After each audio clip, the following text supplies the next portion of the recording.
Hi, welcome to the Market Alert for Monday, the 5th of February 2024. So Friday's NFP numbers were a bit of a shocker, weren't they? January jobs shocker. Payrolls explode by 350,000, doubly expected and higher than all estimates as wages surge. As these two headlines say, the Fed has to pay attention to this simply stunning payrolls report. Gold and bonds dump, dollar jumps as payrolls spark plunge in rate cut hopes. So those who were expecting a rate cut in March, it's off the table for the moment, but saying that, we've got this month's NFP and then we'll have March's as well. So it depends what jiggery-pokery goes on behind the scenes. If they need to reduce rates with the wars and etc. that's going on behind the scenes. But it was a bit of a surprise. Let's just have a look at those numbers. There's no news today. I'll just deal with that. 3 p.m. ISM. Powell has already spoken, so that's been factored into the market. So let's just go back to Friday, and there we go. So you'll see that the previous month's was revised as well. I did have a screenshot of this, but I can't find it. It was 276. In fact, you can do this, can't you? You can just go back to the previous month. Let me just have a look. I think is it in this? Yep, there we go. So previous was 216, and you can see they revised it up to make this not look so bad. That's a classic trick, as they do this all the time. And one of the reasons why the market obviously moved higher during Friday, obviously it was in shock to begin with, which we'll look at in just a moment, and then moved back to the upside and then went on to make new all-time highs in the Dow. So without further ado, let's have a look at how the market reacted to this during Friday's release at 1:30 p.m. So there in the Dow, you can see that we had another all-time high, volume there once more, straight through the previous all-time high of 38,581. 40,000 is the target, as I've mentioned several times already in the alerts, and we're getting close to 39,000 now, as you can see there, 37,782. What did the market do on Friday in reaction? Well, we can see there that the market tanked, taking it down to the DP, the BRN, and more importantly the 200 MA there as well, before we saw the buying coming in. There was no selling on the downside, notice there, but just look how they bought back in here with this volume bar here. Market was oversold, and then they moved the market back to the upside. How far did it move? Well, we can go from here, get the right tool, we can go from here up to the close of the Friday session, and you can see that we had 457 points there, so a big move. So like I say, to get to 40,000 over a few days from here isn't going to be too difficult unless the war situation escalates. And I've noticed a pattern with this as well. Mentioned to a friend on Friday afternoon, every Saturday morning for the last month, the Sky News headlines have always been some attack or war invasion or something else. And it seems as if that news is held back as well. Apart from on Friday evening, they did release a statement. Biden said he was going to respond and retaliate, which he did, of course, in Iraq and Syria. I've not really paid much attention to it because it becomes a bit wearisome, doesn't it? You know that they're going to retaliate. And instead of just walking away, no, they've got to go in there and bomb. Which they did, Syria and Iraq. I don't know why, when they're blaming, is it not Hamas, Hezbollah, some faction of some Iranian military or something. I don't know. I just know it's easy to predict. That's all I do know. It doesn't matter about the detail. You just know America are going to go in and create havoc because that's the way they are. And they want to control all of the energy supply. And that's what it's all about, ultimately, isn't it? That's why they went into Iraq and everywhere else as well in the Middle East, was to secure future energy, fossil fuels, as it were. Right, let's move on and have a look at the DAX. So in the DAX, not as spectacular as far as compared to the Dow. We didn't get back to the all-time high on Thursday, Friday. Monday overnight market down slightly, so the 17,032 still stands at the moment. Plenty of time to get through that.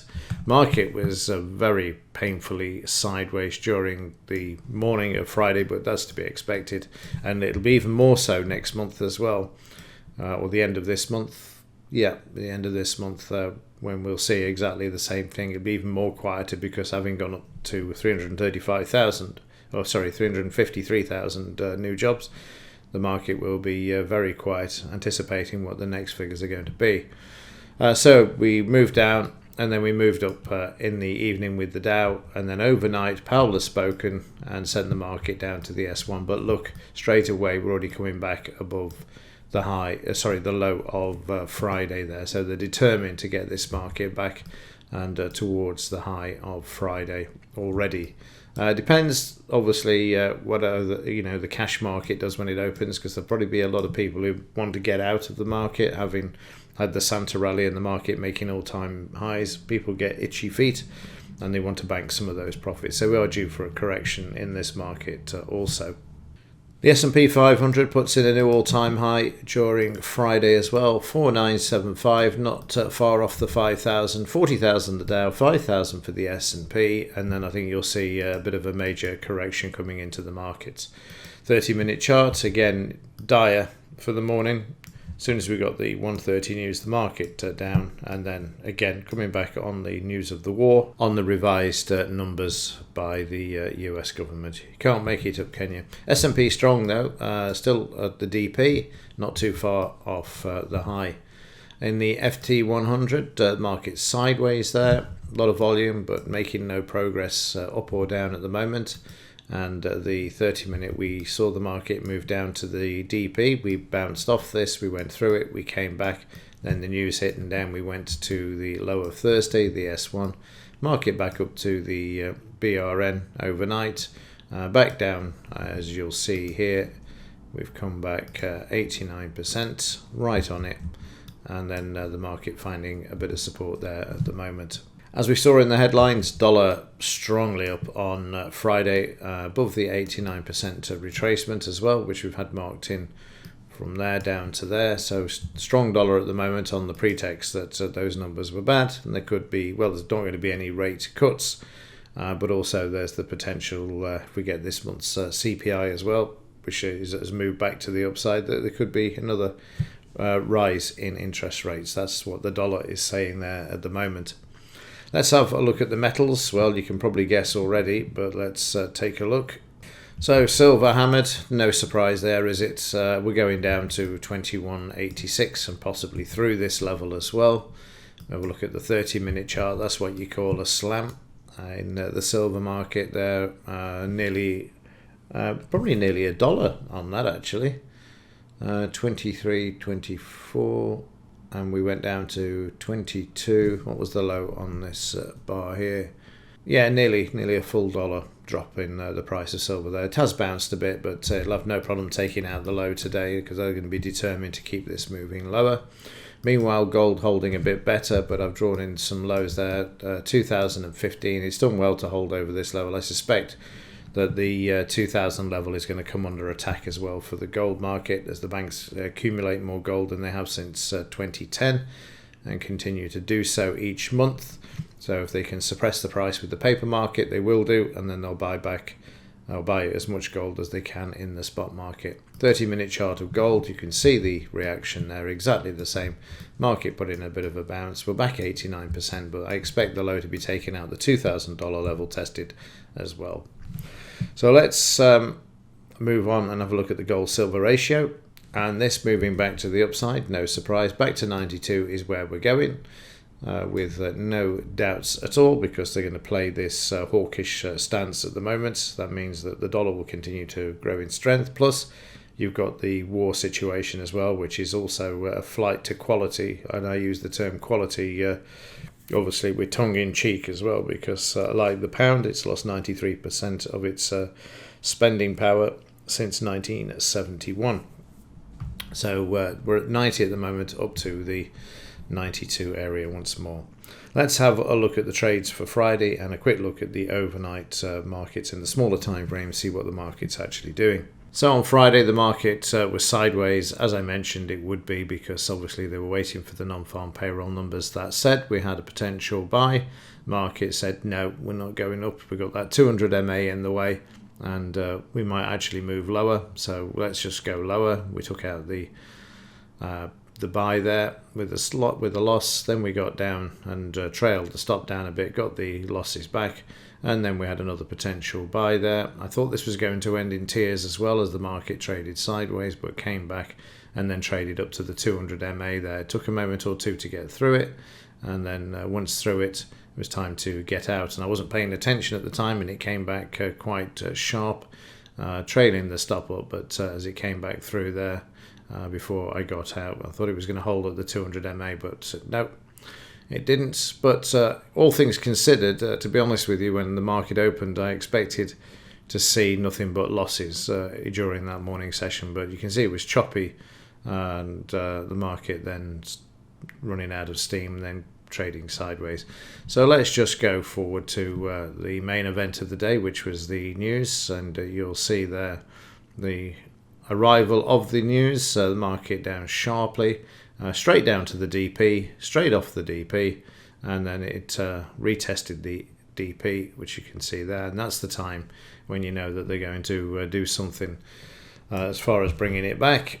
And the market came back once more. Obviously, then we had the open of the Dow, and the Dow moving to the downside initially, as did the DAX. And then you'll see the green bar there when they bought back into it. And then prices retesting once more, double bottom, and then sideways, and then they started to bring the market back. And again, whipped it back like they did in the morning session, and then sideways. But we know what happened in the evening. They continued to bring the market back as the Dow took off, as we saw in the 30-minute chart, up 457 points.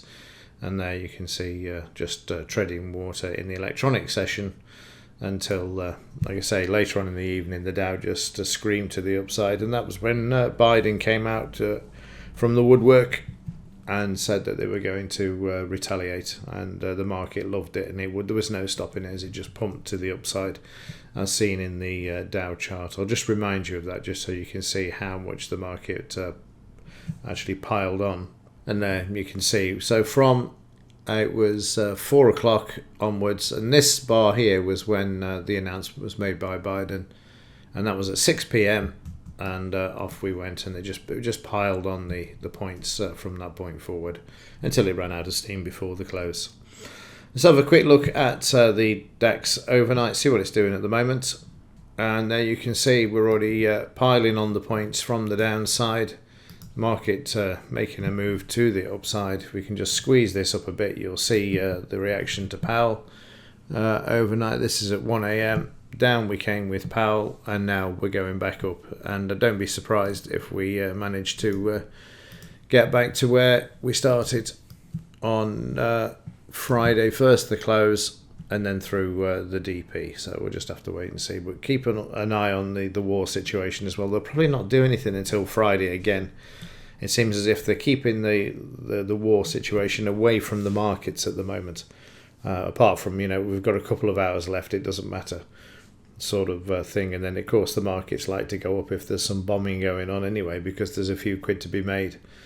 The humanitarian side of it disappears completely, but then, that's no surprise, is it? Right, I'll leave it there. No news today, like I say, ISM this afternoon, I think it was, just double check that. And Powell's already spoken. That would help if we actually looked at the right spot. There we go. So ISM this afternoon. Okay, that's it for this one. As ever, thanks for watching. See you in the next one.